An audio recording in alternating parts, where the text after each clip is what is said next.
Noong mamatay ang lola ko, ako ang inutusan ng pamilya na bumili ng mga bulaklak para sa burol. Gabi na noon at iilang flower shop na lang ang bukas sa paligid ng sementeryo.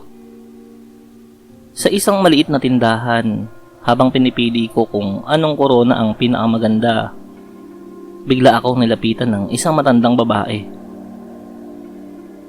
Maputi na ang buhok niya, maputla ang muka, at suot ay lumang bestida na kulay abo. Ang sabi niya sa malamig na boses, "Yan ang pinakamaganda para sa kanya, iha.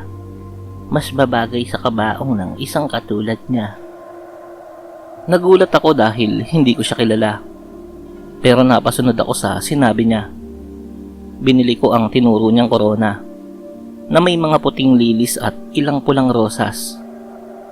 Pagdating sa lamay, inilagay namin yun sa gilid ng kabaong.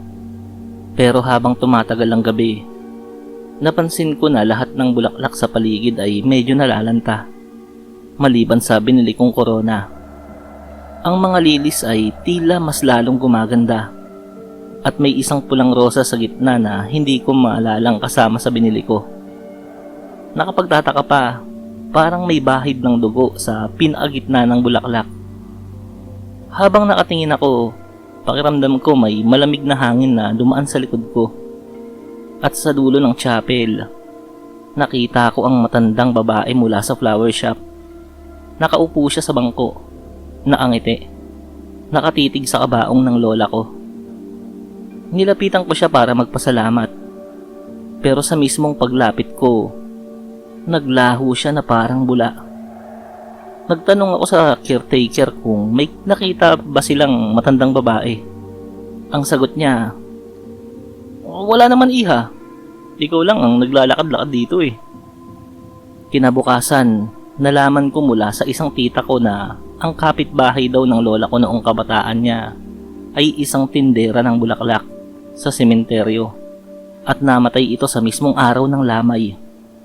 Sabi pa ng tita ko, mahilig daw itong magbigay ng bulaklak sa mga paborito niyang kaibigan tuwing may namamatay. Doon ako kinalabutan kasi ang huling binigyan niya ang lola ko.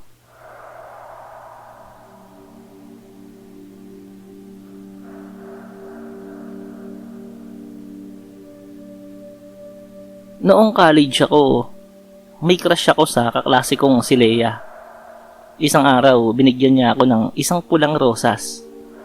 Sabi niya, "Ingatan mo to, Arvin, ha. Huwag mong hahayaang mawala." Siyempre, kinilig ako. Para mas tumagal, nilagay ko ang bulaklak sa loob ng isang makapal na libro para maging pressed flower. Pero makalipas ang ilang buwan, laking gulat ko dahil hindi ito natutuyo. Nananatiling sariwa, para bang bagong pitas pa rin. Natuwa ako sa una. Iniisip ko na baka simbolo yun ng tunay na pagmamahal. Pero isang gabi, 12:00 ng madaling araw, bigla akong nagising. Napansin kong bukas ang libro at nakapatong sa mesa ang rosas. Sa ilalim nito, may maliliit na patak ng dugo. Nang hawakan ko, ramdam kong basa ang tangkay. Parang may dugong tumutulo mula roon. Simula noon, gabi-gabi akong binabangungot. Sa panaginip ko, nakikita ko si Leia.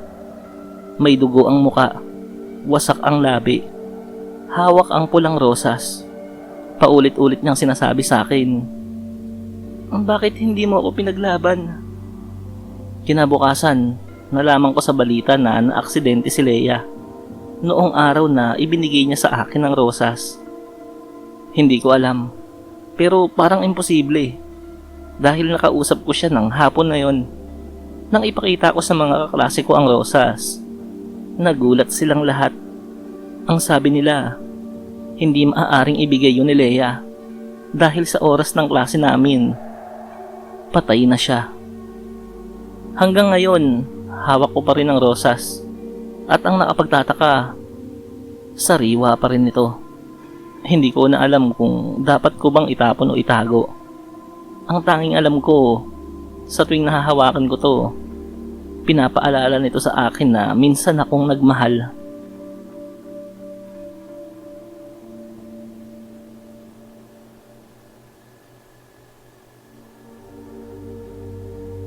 Isang madaling araw, bandang 3:00, nagising ako sa malakas na katok sa pintuan.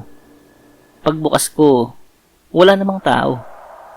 Ang nakita ko lang ay isang bouquet ng mga puting bulaklak, rosas, lilies, at chrysanthemums. Nagulat ako kasi wala naman akong inaasahang bisita o manliligaw. Kinuha ko yon at inilagay sa loob ng bahay. Kinabukasan, nadaanan ko yung kapitbahay naming matanda. Napansin niya ang hawak kong bulaklak at biglang namutla. Ang sabi niya, "Iha, ibalik mo na yan. Hindi yan basta bulaklak. Pag niglagyan ka niyan sa pintuan, ibig sabihin, may kukunin na sa inyo." Kinilabutan ako, pero hindi ko sineryoso. Kinagabihan, pumunta ako sa nanay ko sa kabilang barangay. Doon ko nalaman na isa kong pinsan ang biglang namatay sa sakit. Ang mas nakapagtataka, sa harap ng bahay nila, may nakalagay ding kaparehong bouquet ng puting bulaklak. Doon ako kinabahan, parang may nagkamali ng bahay. Ako ang dapat kunin, pero siya ang napili. Simula noon, sa tuwing makakakita ako ng puting bulaklak sa pintuan, hindi ko na basta binabaliwala. Baka may ibig sabihin pala talaga yon.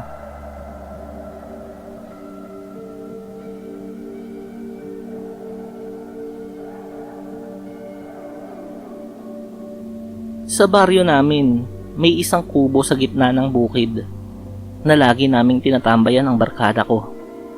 Isang araw, napansin naming may nakapalibot na mga bulaklak sa paligid ng kubo. Mga sampagita, gumamela, at rosal. Parang may nag-aalay. Dahil sa mga pasaway kami, pinulot namin at hinagis-hagis lang. Tawa kami ng tawa. Pero nang gabing yun, lahat kami nakapanaginip ng iisang babae. Maputi siya, mahaba ang buhok. Nakasuot ng puting damit na parang basang-basa. Nakahiga siya sa sahig ng kubo at nakapalibot ang mga bulaklak. Tinitigan niya kami isa-isa. Sabay bulong, "Ibalik ninyo." Kinabukasan, nagkasakit ang isa naming tropa. Nilagnat siya ng mataas.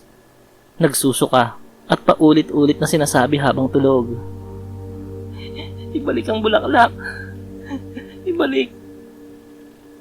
Sa sobrang takot namin, bumalik kami sa kubo at binalik ang mga bulaklak. Nagdasal kami at nanghingi ng pasensya.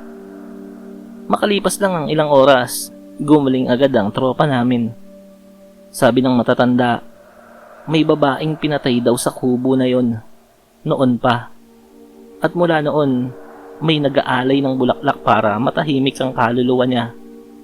Nang pakialaman namin yon, parang nagalit daw yon at pinarusahan ng isa sa amin.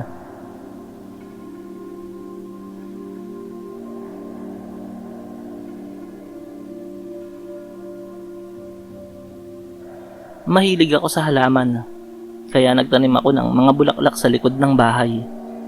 Pero may isang umaga, may nakita akong halaman na hindi ko itinanim. Puting bulaklak na parang liryo. Nakatubo mismo sa tabi ng bintana ng kwarto ko. Napakabango nito. Parang pabango na mahirap ipaliwanag. Sa gabi, mas tumitindi ang halimuyak. Sa una natutuwa ako dahil nakaka-relax ang amoy. Pero habang tumatagal, ramdam ko na parang nahihirapan akong huminga kapag sobrang lapit ko rito. Isang gabi, nagising ako sa kaluskos sa bintana. Paglingon ko, may babaeng nakasuot ng lumang barot saya, maputla at nakatingin sa akin. Hawak niya ang bulaklak, inilalapit sa mukha ko. Habang nilalanghap ko ang bango, pakiramdam ko, hinuhugot ang lakas ko. Mabuti na lang at biglang bumangon ang tatay ko at nakita akong halos mawala ng malay. Nang makita niya ang bulaklak, agad niya itong tinapakan at binunot mula sa lupa. Kinabukasan, pinatanggal niya ang lahat ng tumubo sa paligid ng bintana. Sabi ng tatay ko, "Anak, hindi lahat ng mabango ay maganda. May mga bulaklak na para lang sa patay."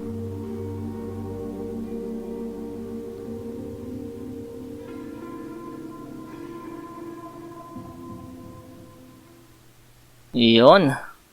Kamusta po kayo? Gusto ko lang po sana kayong anyayahan na mag-subscribe din po sa isa pa nating channel, ang Cap Horror Stories. Mag-upload din po tayo roon ng mga kwentong katatakutan. Nawa ay mabisita nyo po at mapakinggan ang lahat ng i-upload natin doon.